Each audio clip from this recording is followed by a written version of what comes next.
Magandang araw, Sir Eric, at sa mga tagapakinig. Tawagin niyo na lang ako sa pangalang Ernesto at nais ko pong ibahagi sa inyo ang personal naming karanasan ng aking misis na si Tanya sa bahaging Roses sa Sitio Ilaya. Ikalawa ako sa aming tatlong magkakapatid.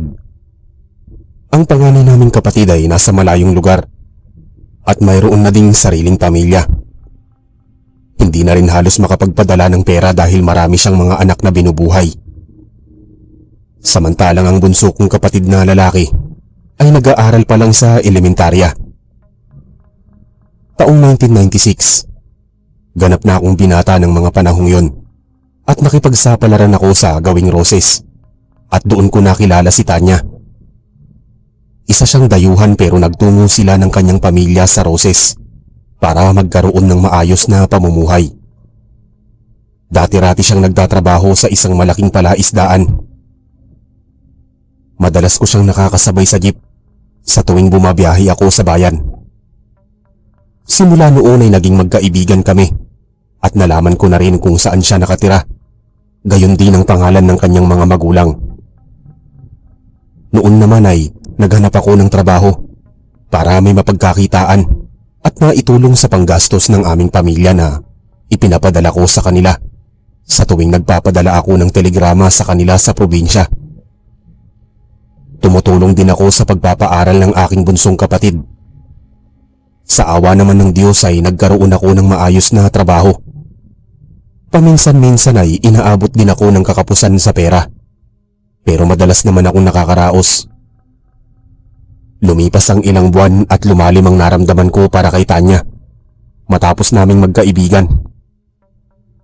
First love ko si Tanya at dinala ko siya sa probinsya kasunod nun ay ipinakilala ko siya sa aking mga magulang. Hindi naman kami nakaligtas sa mga tsismosa kong kapitbahay. Pinagkatuwaan siya at napagkamalang buntis dahil bigla-bigla na lang akong nagdala ng nobya sa aming bahay. Pero pinabulaanan ko yon. Hindi lahat ng tao sa lugar namin masasabing mga aswang. May mga napapabalitang aswang lalo na ang mga dayo.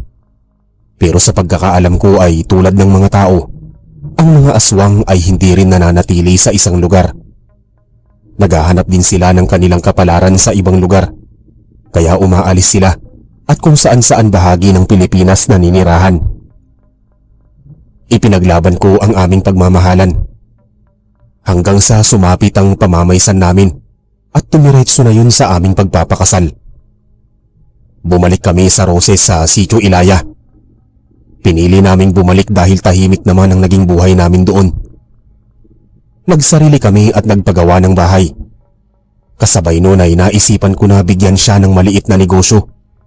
Kaya sa naipon kong pera ay pinagpagawa ko siya ng sari-sari store sa may gawing Sitio Ilaya. Ikatlong sari-sari store yon sa sitio. At wala siyang kakumpetensya sa mga kalapit. Kaya naman maraming kapitbahay ang bumibili sa kanya. Kahit hindi ganoon kadami ang mga paninda. Mga pangunahing pangangailangan ng laman ng kanyang tindahan. Kaya madalas ay pwedeng mamili ng mga pangmadaliang pangangailangan. Nalibang si Tanya sa pagtitinda. At kahit maghapon ako nasa trabaho ay panatag akong mayroon siyang mapagkakakitaan. Dumami din ang mga kaibigan niyang kapitbahay na madalas niyang katsismisan sa may tindahan.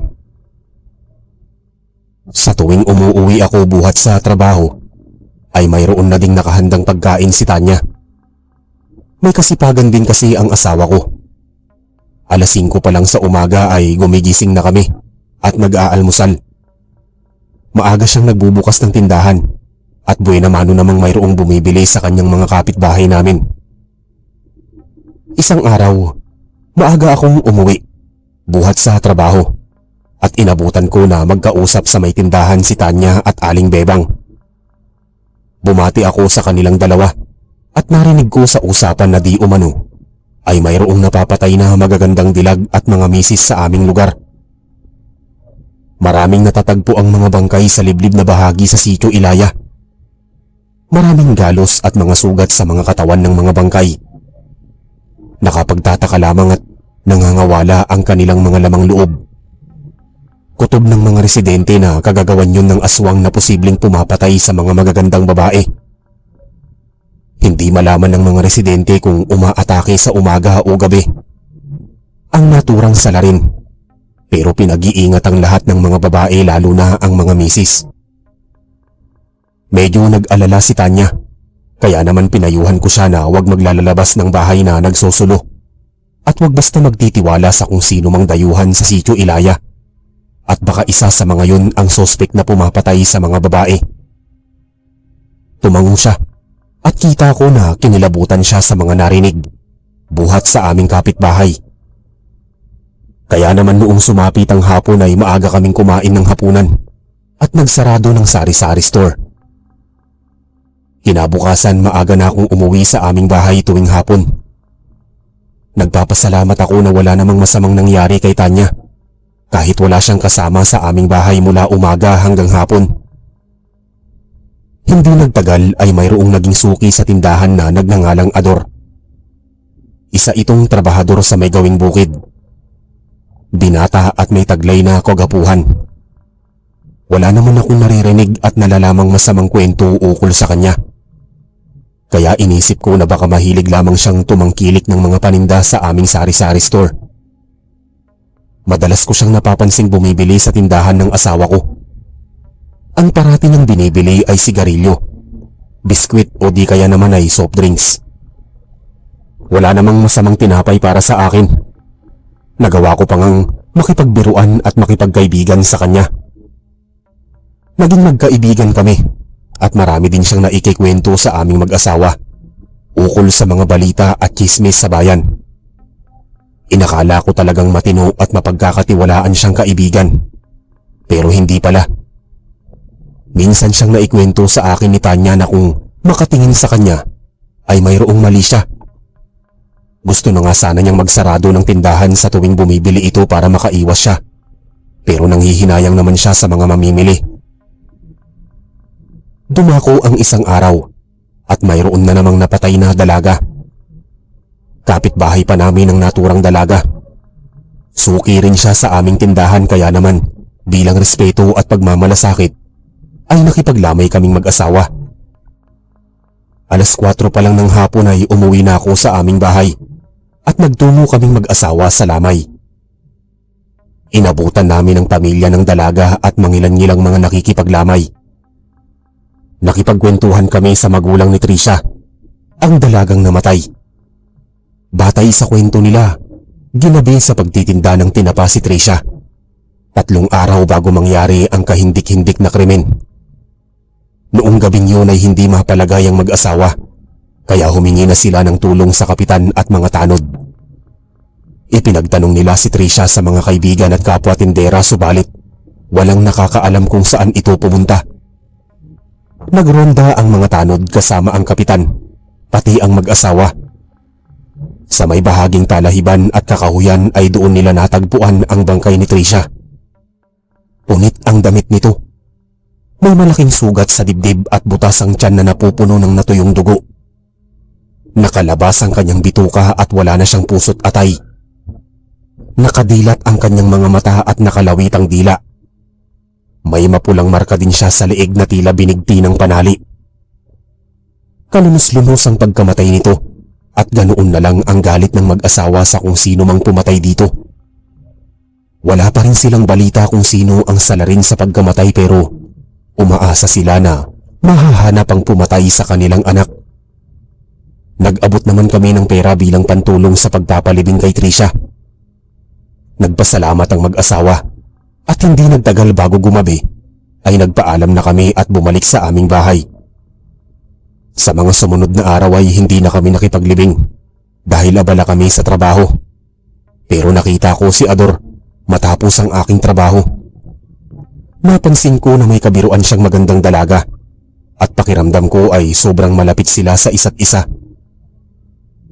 Nang minsan ay maabutan ko siyang bumili ng sigarilyo sa aming bahay, ay biniro ko pa siya kung nililigawan na ba niya ang babaeng kausap niya. Noong mga nakaraang araw, tumanggi siya at sinabing magkaibigan lamang sila ng dalaga. Pinag-aasar ko pa siya dahil hindi ako naniniwala. Mukha silang malapit sa isa't isa at komportabling nag-uusap. Imposibleng basta lamang silang magkaibigan. Samantalang kita ko ang kislap sa mga mata ng dalaga habang kabiruan siya. Matapos ang araw na yon, lumipas pa ang 2 araw ay mayroong bangkay na natagpuan sa pila-pilan. Nagawa ko pang makiusyoso dahil malapit lamang doon ang aking pinagtatrabahuhan. Nagimbal ako nang matagpuan ang bangkay ng dalaga na parang inopera ang dibdib pababa sa tiyan nito. Nilalangaw ang katawan nito at umaalingasaw ang mabahong amoy. Maraming taong nakapaligid dito. Kinilatis ko ang dalaga at nagulantang ako noong sumagi sa isip ko si Ador. Yun mismo ang dalagang kabiruan niya. Hindi ko malaman kung may koneksyon ba si Ador sa pagkamatay ng dalaga, pero naguguluhan ako kung nagkataon lamang ba ang lahat o mayroon talagang aswang na pumapatay sa mga dalaga sa mismong sityo. Dumating ang isang araw na nakasalubong ko sa daan si Ador. Nakakwentuhan ko siya at nabanggit ko sa kanya ang bangkay ng babae na natagpuan sa bukid. Tinanong ko siya kung nalaman na niya itong namatay. Medyo nabulol at nasurpresa pa siya sa pagsagot sa akin. Nalungkot daw siya sa pagkamatay ni Anika at gusto daw niyang malutas na ang krimen sa sityo at mahuli ang mamamatay taong gumagawa nun sa mga kababaihan. Nasabi ko sa kanya na posibleng aswang ang may kagagawan nun dahil iisa lamang ang proseso ng pagpatay sa mga biktima. Lahat sila ay nawawalan ng mga lamang loob at pare-parehong sinusugatan ng dibdib at binubutas ang mga tiyan. Sa puntong yun ay nakita kong bahagyang namutla si Ador. Maya-maya ay nagpaalam siya sa akin na mauunang umalis dahil marami pa daw siyang gagawin sa trabaho. Matapos niyang umalis ay bigla akong napaisip kung bakit mabilis na nagbago ang reaksyon niya noong mabanggit ko ang tungkol sa aswang. Napailing na lang ako at dumiretso na ako sa aking pag-uwi sa aming bahay. Sa loob ng 1 linggo ay wala namang naganap na patayan. Inakala ko na tumahimik na sa sitio Ilaya, pero sa mga sumunod na linggo ay nagsunod-sunod naman ang pagpatay sa mga kababaihan. Isa pa sa pinagtataka ko ay mayroong malaking sugat sa braso si Ador. Tila kalmot yun.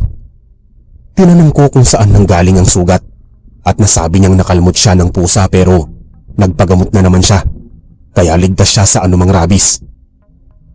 Medyo nagdududa na talaga ako at nahihiwagaan sa mga kinikilos ni Ador. Lalo pat ang isa sa mga biktimang babaeng napatay at natagpuan naman sa bakanting lote ay kakilala ni Ador. Mukhang hindi nagkakataon ng lahat. May koneksyon talaga siya sa mga babaeng napapatay sa sityo.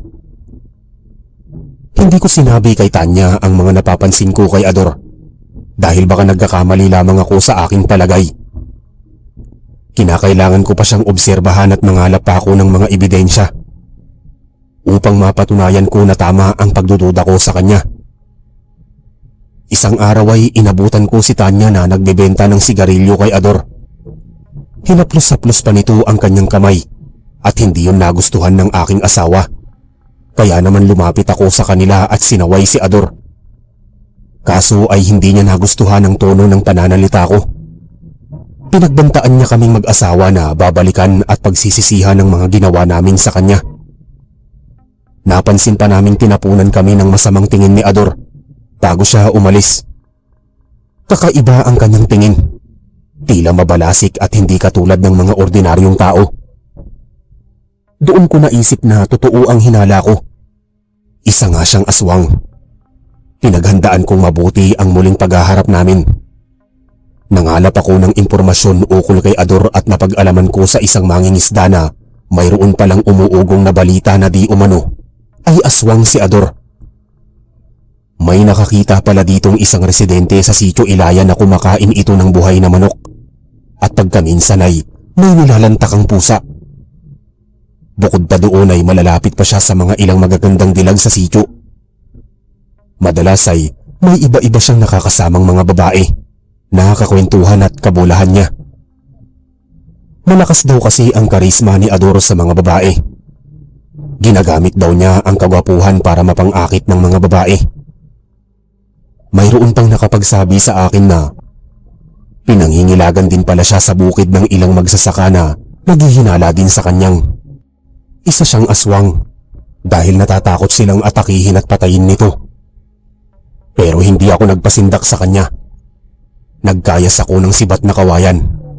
Naghasa din ako ng itak at araw-araw kong inabangan sa may tindahan si Ador bago ako pumasok sa trabaho.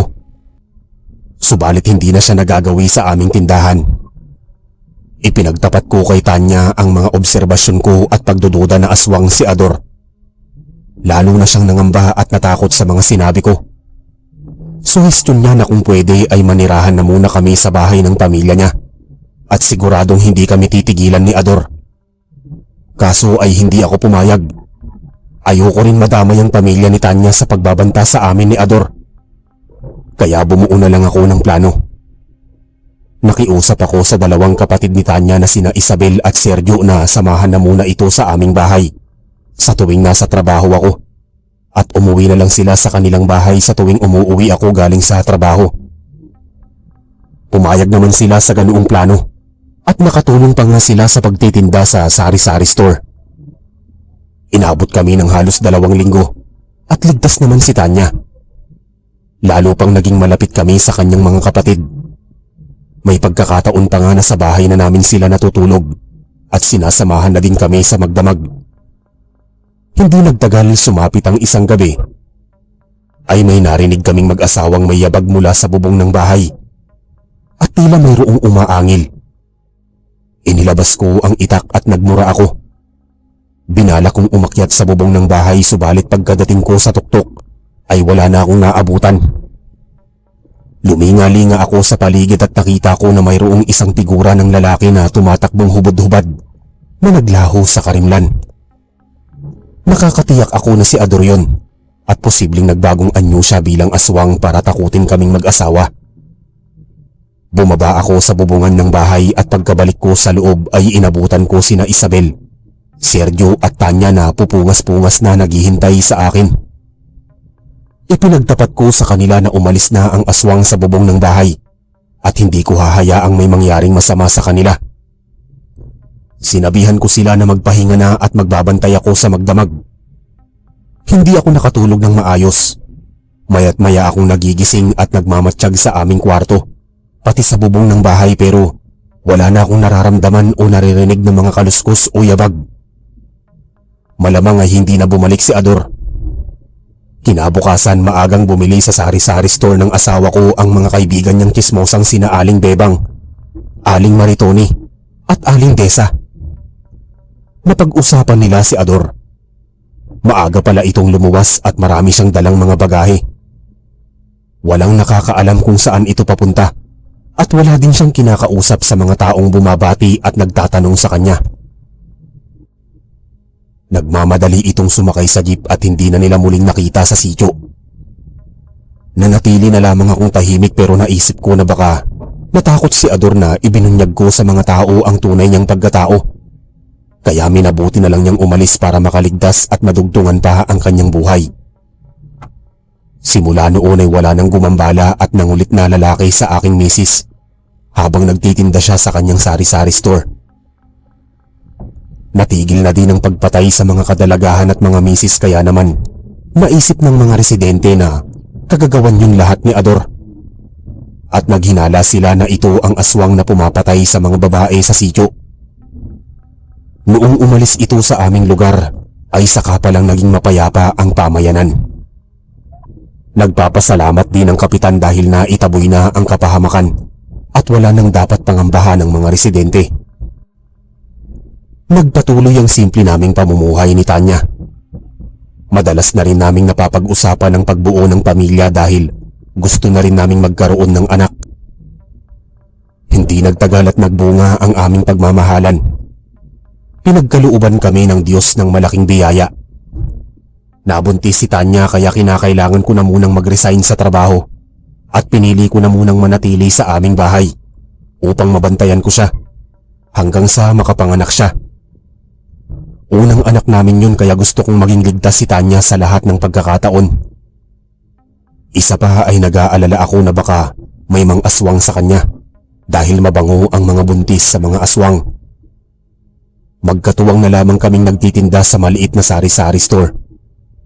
Paminsan-minsan na lang bumibisita ang mga kapatid ni Tanya sa aming bahay dahil abala sila sa pag-aaral. Mabuti na lamang at nakapag-ipon kami ng perang binangko namin, kaya naman talagang naghigpit kami ng sinturon at pinaglaanan ng pagdadalang tao ng aking asawa.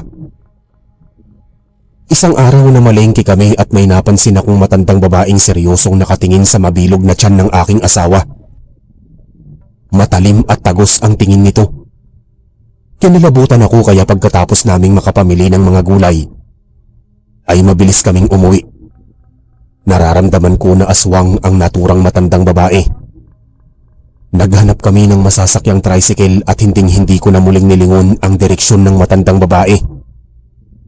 Pagka-uwi namin sa bahay ay hindi na muna kami nagbukas ng tindahan. Nagluto ako para sa aming pananghalian. Pagkatapos ay kumain kami sa hapagkainan. Pagsapit ng hapon ay naghanap ako ng goma. Nagsunog ako ng goma sa gawing likod bahay dahil nanigurado ako na walang aswang na umaaligid sa aming bahay. Napanatag ang loob ko, pero nang masabi ko kay Tanya ang tungkol sa mga palagay ko ukol sa matandang babae ay hindi siya mapalagay, lalo pat alam niyang pwede siyang punteryahin ng aswang dahil sa buntis siya.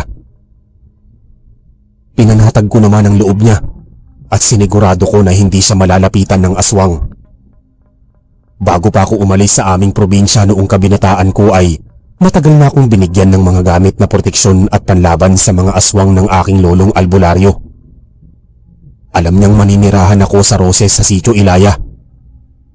Kilala kasi ang lugar na maraming kwentong kababalaghan, kaya naman naging handa ako sa anumang mangyari sa akin.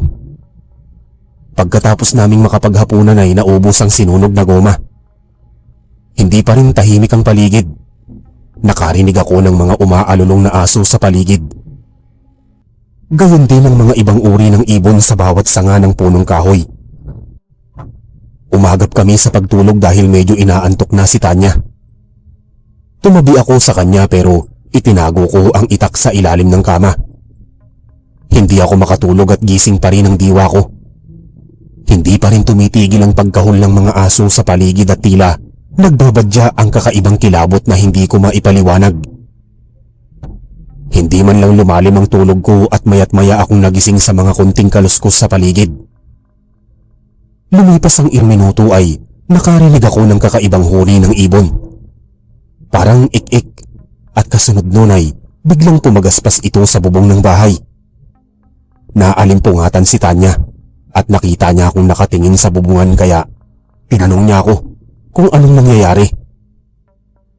Hindi na ako nagkunwari at sinabi ko sa kanya na palagay ko ay may tiktik na umaaligid sa bubong ng bahay. Mahina ang huni nito kaya sigurado akong malapit na malapit ang tiktik sa aming bahay. Tumayo ako at kinuha ko sa tukador ang nakatagong buntot tagi at pagkatapos ay inihampas ko yun sa kisame kung saan ko naririnig ang huni nito. Walang tigil ko yung pinaghampas hanggang sa makarinig ako ng pagaspas ng mga pakpak palayo ng palayo sa bubungan. Naisip ko na lumayo ang tiktik at marahil ay natakot ito sa buntot tagi. Nanatili akong nakatingala sa kisame. Matamang pinakinggan at pinakiramdaman ko ang tiktik. Hinintay ko pa ang ilang minuto hanggang sa tumigil ang pag-alulong ng mga aso. Wala na rin akong narinig na huni ng tiktik at iba pang ibon. Huminga ako ng malalim at pinayuhan ko na si Tanya na humiga at matulog na sa kama. Dahil makakasama sa kalusugan niya kung mag-aalala siya at magpupuyat. Nakinig naman siya sa akin. Agad akong tumabi sa kanya at nagmatsyag ako sa magdamag. Hindi ko magawang matulog ng maayos sa pangamba na baka bumalik ang tiktik. Kinabukasan saglit kaming lumabas ng bahay at nagpahangin kami sa may gawing bakuran. At sa hindi ko inaasahan ay nakita ko muli ang matandang babae sa di kalayuan. Hindi ako maaaring magkamali dahil sa pamilyar niyang figura. Siya ang matandang babae na nakita ko sa palengke at tulad ng dati ay natagpuan ko siyang titig na titig sa namimintog na tiyan ng aking asawa. Pinagmasdan ko siyang mabuti at bigla niya akong nahuling nakamasid sa kanya. Nakita ko na nabahala ang ekspresyon ng kanyang muka at nagmadali siyang umiwas ng tingin. Pagkatapos ay tumalikod at naglakad palayo sa aming bahay. May hinala ako na isa siyang aswang at mukhang may masama pa siyang balak sa sanggol sa sinapupunan ng aking asawa. Kaya nakaisip ako na maglagay ng proteksyon sa aming bahay. Kinaumagahan matapos kong maghanda ng almusal at makakain kaming mag-asawa, ay naghagis ako ng asin sa bawat pinto at bintana ng aming bahay. Maligalig ang isip ko dahil sigurado akong anumang oras ay pwedeng bumalik ang matandang babae at gawan ng masama ang asawa ko.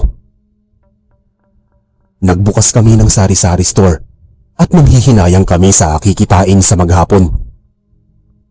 Naging normal naman ang buong araw at hindi na kami lumabas ng misis ko at nanatili na lamang kami sa loob ng bahay. Malaki rin naman ang napagbentahan namin dahil maraming mamimili ang namakyaw at bumili ng mga paninda. Hindi ko pinahalata kay Tanya na nangangamba ako sa bawat minuto, lalo pa nang dumako ang takip silim. Nagtungo ako sa gawing likod bahay at doon ako mismo naghasa ng itak. Kasabay nun ay nagkayas ako ng kawayan at pinatulis ko ang dulo nito. Kasunod nun ay tinusok ko ang itak sa lupa upang maging mabisa ang paggamit nito kung sakali man nasalakayan kami ng aswang sa pagsapit ng dilim. Bumulong ako ng orasyon na natutunan sa aking lolo habang pinagmamasdang mabuti ang talim ng itak bago ko ito inilagay sa kaluban bago ako pumasok sa loob ng bahay. Dumako ang gabi at lalong lumakas ang pagkahol ng mga aso sa paligid. Nakakarinig pa ako ng mga yabag at kumakantang lasing malapit sa aming bahay. Mukhang mga napadaan sila at pauwi na din sa kanilang mga tahanan. Binuksan na muna namin ang radyo at nakinig kami ng mga awitin bilang pampalibang at pampatulog ni Tanya. Kahit paano ay kumalma ang diwa ko habang nakikinig ng mga musika. Makalipas ang ilang sandali ay napansin ko na mahimbing na natutulog si Tanya. Pinatay ko na muna ang radyo at binantayan ko si Tanya. Kaso hindi ko na rin natagalan ng antok dahil sa puyat ako sa nagdaang gabi. At mukhang hindi na makakayanan ng katawan ko na magpuyat na naman kaya mabilis akong napapikit. Hindi ko na malayan kung ilang oras na ako noong nakatulog pero nagising ako sa malalakas na sigaw ni Tanya. Napabalikwas ako at nahulog sa kama. Pagbangon ko at pag-angat ng tingin ay nakita ko si Tanya na pabaling-baling sa kama at nakangiwi habang nakahawak sa kanyang tiyan. Pero ang mas lalong nagpagimbal sa aking paningin ay ang nakalawit na dila na nakatapat mismo sa tiyan ni Tanya. Tumingala ako sa kisame at napansin ko na may maliit na siwang sa bubong. Sinenyasan ko na tumahimik ang aking asawa at nilapitan ko siya at binulungan. Pagkatapos nun ay kinagat niya ang kanyang labi at tahimik na nakangiwi. Kinuha ko sa ilalim ng kama ang kaluban at maingat kong binunot ang itak. Pagkatapos nun ay pinatabi ko si Tanya sa isang tabi at tinaga ko ang kalahati ng dila. Doon na mismo nagwala ang aswang sa bubungan at mabilis siyang inilusot pa itaas ang dila niya. Nakipaghilaan sa dila ngunit mabilis itong nakagalaw pa itaas. Sa puntong yun ay nagawa kong lumabas ng bahay at kinuha ko ang aking kinayas na kawayan. Sumalubong sa akin ang marilag na kabilugan ng buwan. Tumingala ako sa bahaging bubong at inabutan ko pa doon ng aswang. Pinanlisikan ako nito ng mga mata at napansin ko ang nagdurugo nitong dila. Naalarma ang aswang at naramdaman ko na nagbabalak na itong tumakas kaya naman inasinta ko siyang mabuti at inihagis ko ang kawayan. Eksaktong tumama ang matulis na dulo ng kawayan sa lalamunan ng aswang. Nabutas ang lalamunan nito at lumusot sa kabila ng kawayan. Sa lakas ng buwelo ay nahulog ang aswang mula sa bubong patungo sa likod bahay. Kumaripas ako ng takbo patungo sa likod bahay at inabutan ko doon na naghihingalo ang aswang habang sumisirit ang dugo mula sa kanyang lalamunan. Hindi niya magawang magsalita pero namimilog ang mga mata niya sa sobrang sindak. Wala na akong nagawa ng mga oras na yon kung hindi pagmasdan siya. Hanggang sa tuluyan siyang malagutan ng hininga. Noong tuluyang maging malamig na bangkay ang aswang ay napagmasdan kong mabuti at nakilala ko ito bilang ang matandang babae na palaging nakamatsyag sa aking asawa. Hindi ako maaaring magkamali dahil nasisigurado ko na siya rin ang tiktik na umaaligid sa aming bahay. Bumalik ako sa loob ng bahay at kumuha ako ng kaha ng posporo. Sinunog ko ang katawan ng aswang at nang maging ganap itong abo ay saka ako bumalik kay Tanya. Mukhang humupa na ang pananakit ng kanyang tiyan.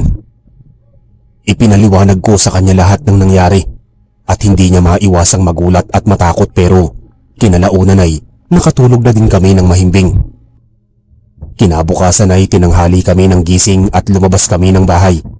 Ay nakita ko ang mga umpukan ng mga tsismosa naming kapitbahay. Napag-alaman ko na may narinig silang humuhuning tiktik sa bubungan ng aming bahay sa nagdaang araw. Natanong pa nila ako kung nakita ko ang tiktik, kaya naman sinabi ko sa kanila ang totoo. Halos hindi sila makapaniwala sa bilis ng pangyayari at kung paano ko napatay ang aswang. Pero hindi na mahalaga sa akin kung paniwalaan pa nila ako o hindi. Basta ang importante ay ligtas na ang asawa ko, gayon din ang sanggol sa kanyang sinapupunan. Simula noon ay wala ng aswang na gumambala sa amin at matiwasay namang naisilang ang aking anak.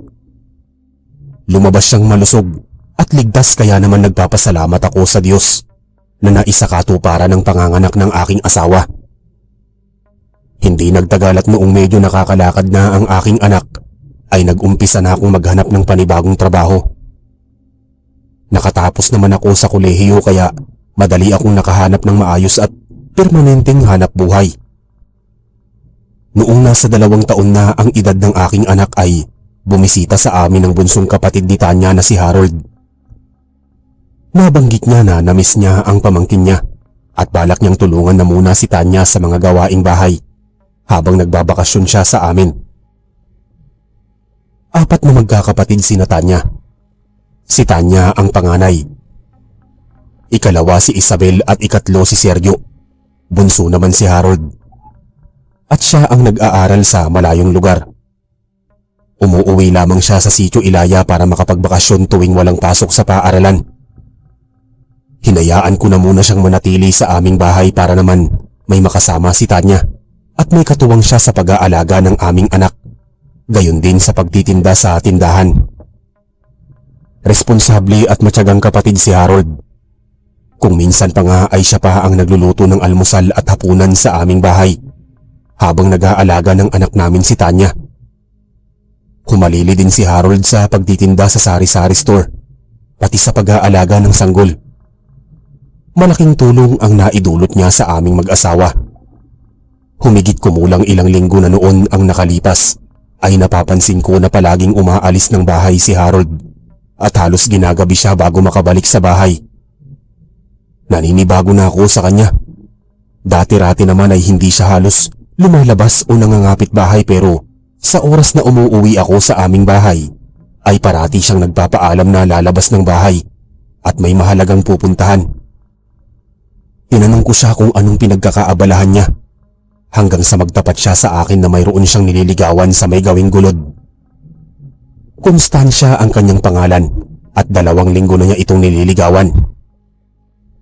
Nakilala pala niya ito sa bayan sa may palengke. Maraming magagandang katangian ni Konstansya ang ibinida sa akin ni Harold, kaya halata ko na malaki ang paghanga niya sa dalaga. Nagtataka lamang ako kung bakit sa dinami-dami ng mapupusuan niya ay isa pang babaeng nakatira sa napakalayong bahay. Hanga din naman ako kay Harold. Hindi muna niya inalam ang buong pagkakakilanlan sa dalaga.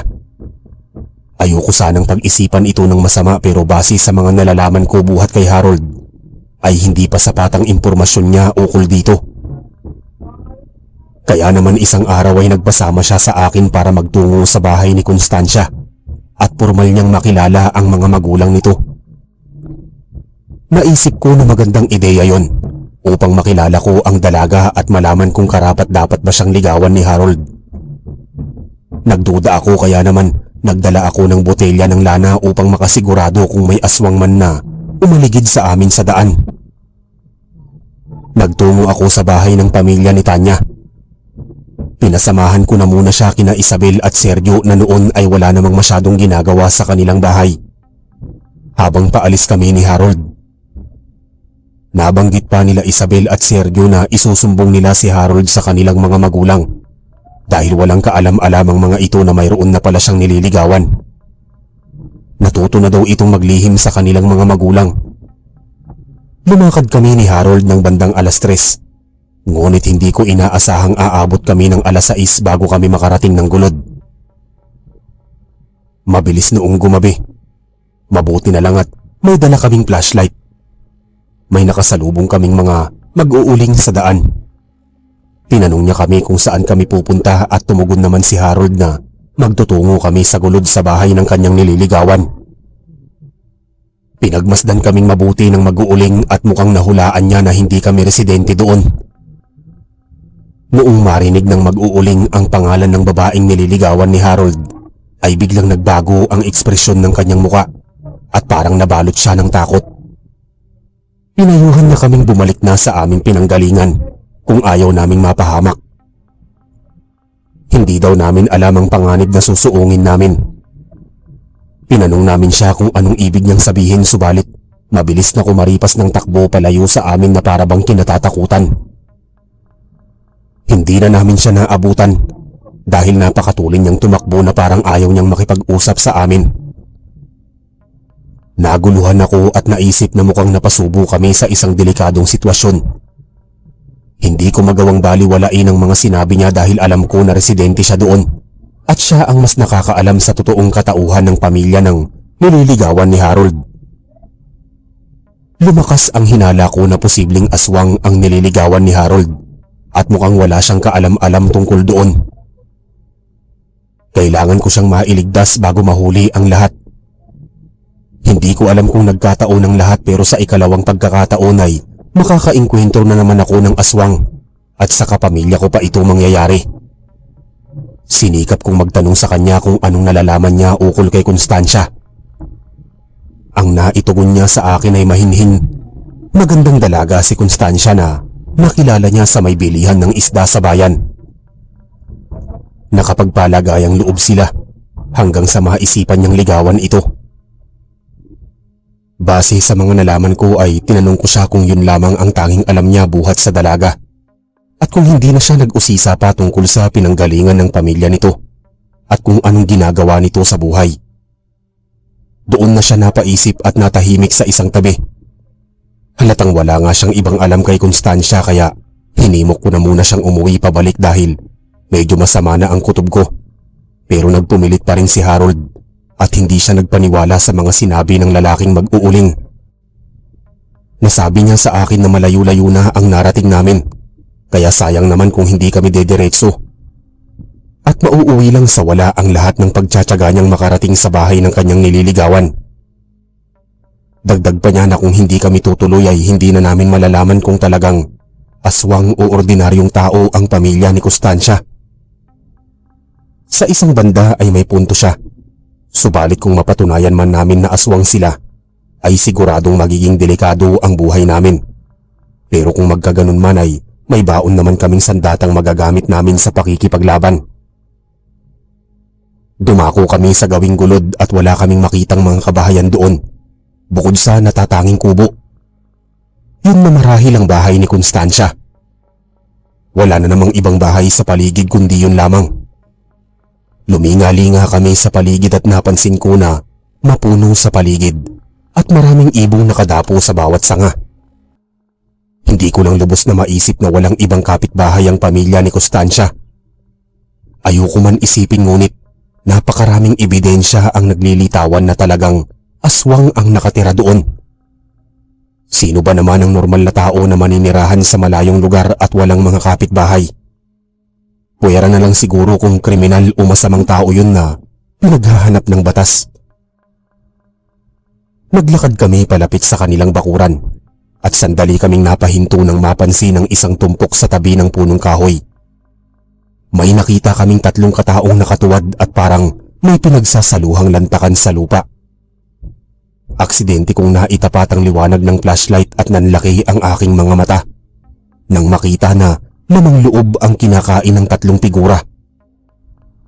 Naramdaman ko na biglang kumulo ang lana sa aking bulsa at nangilabot ako na aswang ang mga nilalang na yon. Napansin kami ng isa sa 3 figura. Tumayo ito at nakita naming mabuti na napupuno ng sariwang dugo ang kanyang bibig. Magulo ang buhok niya at madungis ang buong katawan. Punong-puno ng mantsa ang kanyang kasuotan. Umangil ang babae at kasabay nun ay tumigil ang 2 pang figura at tumayo sila para mas lalo kaming makitang mabuti. Naistorbo namin ang kanilang pagkain kaya siguradong kami ang isusunod nilang kainin. Nanlaki ang mga mata ni Harold at naibulalas niya ang pangalan ni Constancia nang makilala niya ang figura. Sa mga sandaling yun ay nanigas ako mula sa aking kinatatayuan. Hindi ko inakala na totoong aswang ang kanyang pamilya. Muli akong napatingin kay Harold at kahit paano ay naawa ako sa kanya. Parang nanlumo siya dahil sinampal siya ng katotohanan at alam ko na masakit yun sa parte niya na ang inakala niyang babaeng nagpatibok ng kanyang puso ay isa palang kampon ng kadiliman. Unti-unting lumabas ng bakura ng mga magulang ni Constancia at umangil sila ng pagkalakas-lakas hanggang sa bigla silang lumakad palapit sa amin. Kinuha ko ang botelya ng lana at isinaboy sa kanilang direksyon. Saktong tinamaan sa braso ang ama ni Constancia at bahagyang nasunog ang balat niya. Napaatras ang babae at hinila niya ang kanyang asawa pabalik ng bakuran. Hindi na sila nagtangkang umatake ngunit buo ang desisyon ko na umalis na sa lugar na yon at wag nang maghintay ng pagkakataon na malapa pa kami ng mga aswang. Hindi na ako nagsayang ng oras at inakit ko na si Harold palayo. Hindi naman siya tumanggi dahil nakita ko ang panghihinayang at takot sa kanyang mga mata. Tumakbo kami ng mabilis at hindi kami tumigil hanggat hindi kami nakakalayo sa gulod. Noong tuluyan kaming nakalayo at nagpahinga kami sa may tabi ng punong kahoy, ay kinausap ko ng masinsinan si Harold. Sinabihan ko siya na wag na masyadong dibdibin ang nangyari dahil mabuti na rin na maaga pa lang ay nalaman na niya ang lihim ng kanyang nililigawan.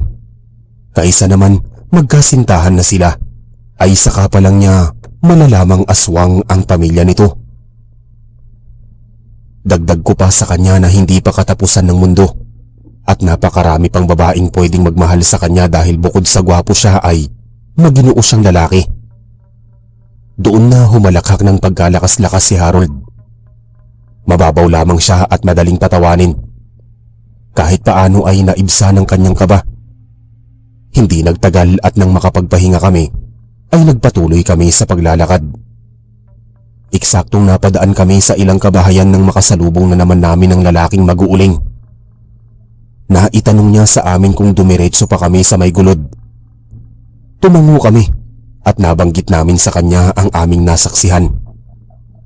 Sa mga sandaling yun ay nagbahagi na siya sa amin ng kwento. Marami na palang nabiktimang manliligaw si Constancia at lahat ng mga lalaking pinakilala nito sa kanyang mga magulang ay ginagawa nilang pagkain. Kaya simula nang umugong ang bali-balitang yun ay wala nang makapagtangkang manligaw sa kanya. Mabuti naman daw at hindi na kami mismong dumiretso sa loob ng bahay nito at naagapan namin na makilala ang pamilya nito. Kung hindi ay malamang hindi na kami makabalik ng buhay. Nagkusang loob pa ang mag-uuling na ihatid kami sa daan, pero nagpasalamat na lang kami at kami na lang ni Harold ang umuwi. Natuwa naman ako dahil hindi ko sukat akalaing ang lalaking mag-uuling ang tutulong sa amin. Hanggang sa huli ay hindi siya nagkamali sa pagpapaalala sa amin at magbibigay ng babala. Napatunayan ko sa mga oras na yun na may iilang tao pa rin na may malasakit sa kapwa, kahit sa maliit na paraan. Inabot na kami ng hating gabi bago pa kami nakauwi sa bahay. Pagkadating namin doon ay inabutan naming gising ang aming kapitbahay. Pero mahimbing nang natutulog ang aking mag-ina. Hindi na namin sila inistorbo at pinauwi na namin ang aming kapitbahay. Kinabukasan ay sunod-sunod na sermon ang inabot ni Harold kay Tanya.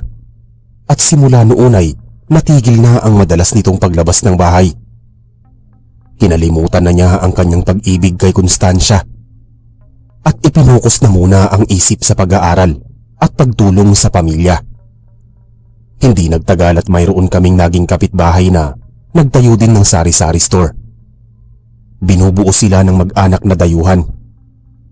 Mas marami silang mga bagong paninda na kinagiliwan ng mga bata at mga residente. Kaya humina ang kita ng aming tindahan. Kaya lang ay habang tumatagal ay napapansin naming nagkakasakit ang mga batang bumibili sa tindahan ng dayong mag-anak.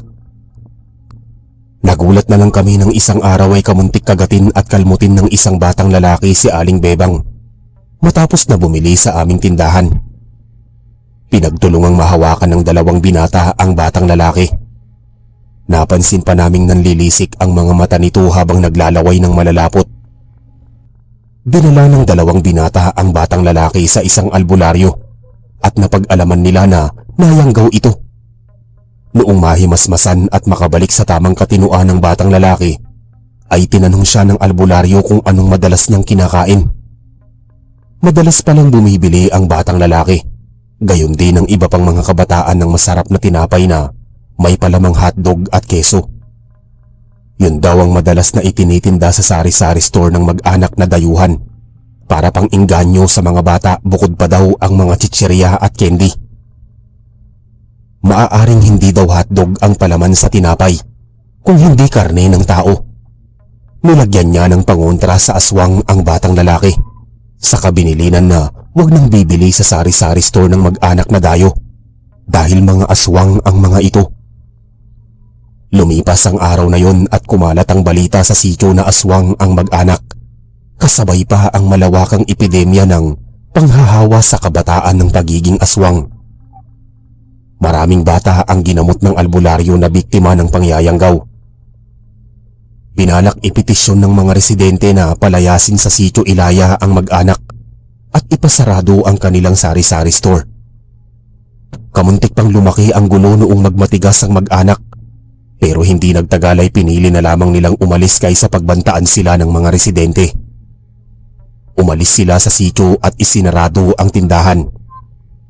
Nang mawala ang mag-anak ay hindi na dagdagan ang mga batang nayanggaw. Bumalik ang aming mga suki sa tindahan at lumakas na muli ang kita ng aming negosyo. Sumigla si Tanya sa pagtitinda at nang makaipon pa siya ng pera ay napalawak pa niya ang tindahan at bumili pa siya ng iba pang mga bagong paninda. Natapos ang isang buwang pagbabakasyon ni Harold at umalis na din siya sa aming bahay. Nagpasalamat siya sa pag-aasikaso at pagmamalasakit namin sa kanya.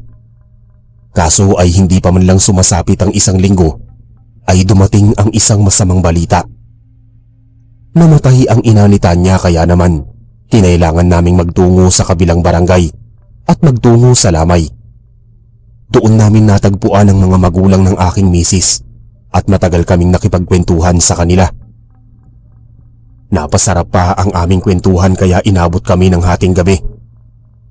Nakatulog na ang aking anak, kaya naman pinakiusapan kami ng mga magulang ni Tanya na doon na muna magpalipas ng magdamag at kinabukasan na umuwi sa aming bahay. Sumang-ayon kami dahil pagod at inaantok na din ang aking pamilya.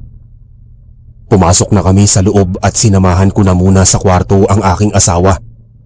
Ngunit noong lumalim ang gabi ay nagtungo ako sa lugar na pinaglalagakan ng kabaong at nagulantang ako na inabutan nakatulog sa isang tabi si Harold, habang may isang babaeng mahaba ang buhok at nanlilimahid ang katawan na nasa ibabaw ng kabaong at unti-unting binubuksan ang kabaong. Umuwi pala si Harold para makipaglamay at makipaglibing. Kinagabihan ako noong mapagtanto ko ang nilalang na kampon ng kadiliman. Isa yung balbal na aswang at mukhang gusto niyang nakawin ang bangkay ni Nanay Pilisa. Inilabas ko ang lana at winisikan ko ang balbal. Pagkatapos noon ay kinuha ko ang itak at pinagtataga ang aswang. Lumundag at umilag ito sa akin. Umangil siya na naging daan upang magising si Harold. Nagimbal siya sa kanyang mga nakita. Nahulog siya sa upuan pero mabilis siyang tumayo at tumakbo patungo sa aking kinaroroonan. Sinundan ko ang balbal ngunit kamuntik na niyang wasakin ang pinto para lang makalabas dahil sa takot niyang mapuruhan ko siya. Hindi ko na siya inabutan at mabilis siyang nakatakas. Hindi ko malaman kung saan ito nagmula at kung paano ito nakapasok sa loob ng lamay. Pero naisip ko na nagbalat kayong tao ang balbal upang magkaroon ng oportunidad na manakaw ang bangkay. Sa pagkakaalam ko talaga ay sadyang nagnanakaw ang balbal.